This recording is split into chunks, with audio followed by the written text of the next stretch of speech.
Alright guys, oh, wait a second, almost forgot. There we go, there's my hat. Well guys, welcome back to The Nest, and welcome back to another review. Yes, it's Disney, but only this one more to go, and then, you know, we can watch more live action films. But today we are going to be reviewing the classical Alice in Wonderland from 1951. Well, since it came out in 1951, that means the film is 70 years old as of this year. Wow.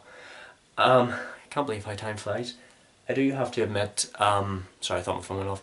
I do have to admit, I thought this was one of the best of the Disney films. I think I just love the imagination of the film, and I just love the visuals and the way the characters are drawn.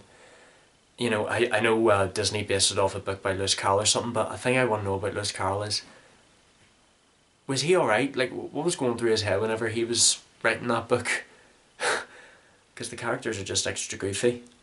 But the story is about a young English girl named Alice, and she is bored with her life. She hates reading, she hates poetry, so she just wants to live in a world where nothing makes sense. And boy, does she get her wish. She follows a white rabbit down this big magnificent rabbit hole where everything's upside down. Thing I want to know is, why does she want to know so badly about where the rabbit's going? Like, what's her business?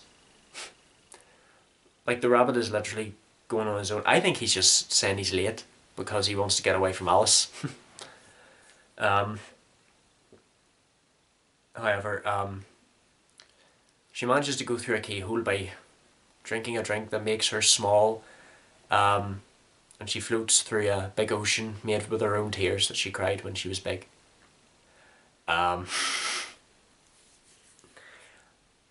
I really love to see how there's a dodo bird in the story. I do know it was 300 years after the dodo went extinct. I know that the dodo went extinct in 1662, see, I did my research. And she manages to find the rabbit again. I have to say, I did find out that this book is based off the book and its sequel, like Alice's Adventures in Wonderland and Through the Looking Glass, but it's just merged into one big film.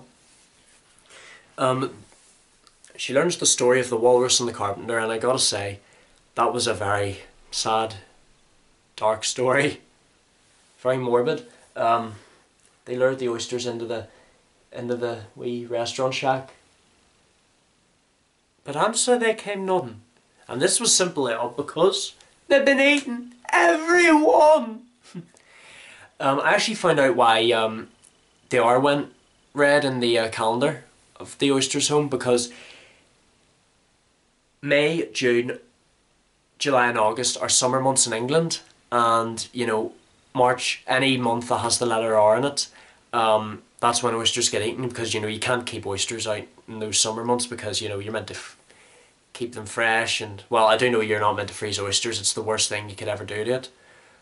That's Gordon Ramsay logic for you, but I don't know. But that's rule number one of, if you're eating an oyster, never ever freeze it.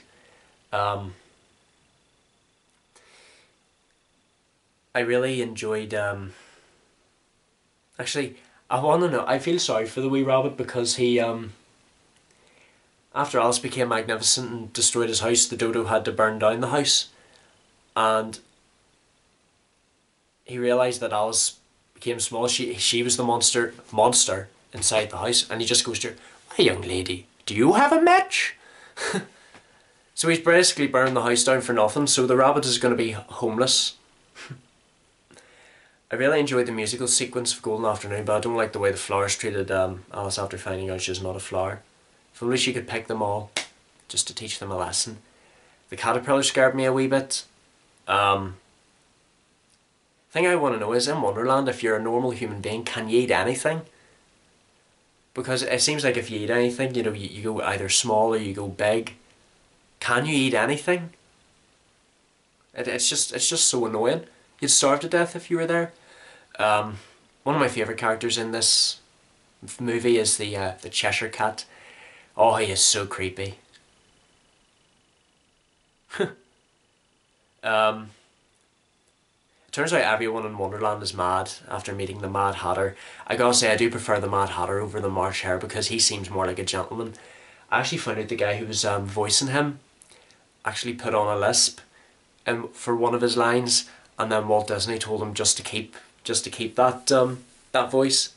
It's very, very, very rude indeed. And God, it worked. It actually worked. The voice of a Hatter, mad by name, mad by nature. I want to say, in the comment section, put an F in the comment section for the White Rabbit's watch. They broke it all because it was 2 days slow. That was an own birthday present for him. God, I wish we could all celebrate our own birthdays in this world. You know, because you would just get cake every day. I would engulf that stuff. But put an F in the chat for, not the chat, the comment section for the White Rabbit's watch. And it turns out we find out what he was late for. When Alice is giving up hope, she manages to find the kingdom of the Queen of Hearts, who is the ruler of Wonderland. It turns out he was late for the croquet game. I'm scared to death of the Queen of Hearts. I would not like to live in that kingdom because she would just cut your head off for absolutely nothing. Like say if I mess up cleaning her window, she'd just go, "Off with his head!" I do feel sorry for the king because, you know, he just feels like he just looks like a liability. Like he's more of a visor than a husband, you know, because he's like, how about a little trial first? He seems more fair, and I think that you need a monarch like that. You know, you need a fair and lovely, kind-hearted monarch. But the Queen of Hearts just cuts your head off for anything.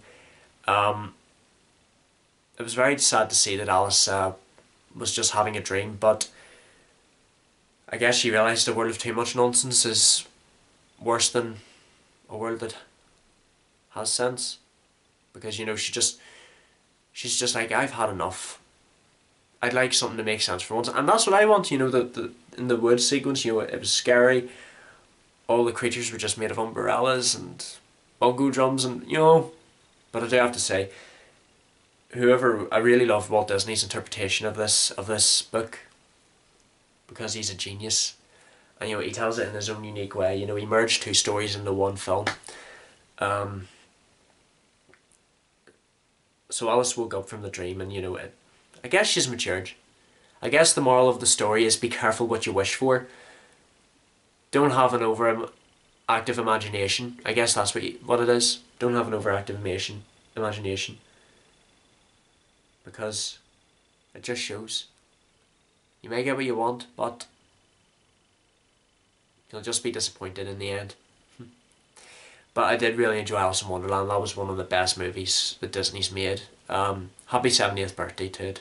I shall see you guys in the next video. I really appreciate the love and support you guys are doing with this channel. Leave a like, leave a comment, don't forget to subscribe, and I shall see you guys in the next video tomorrow afternoon. Take care of yourselves. Love you all to death.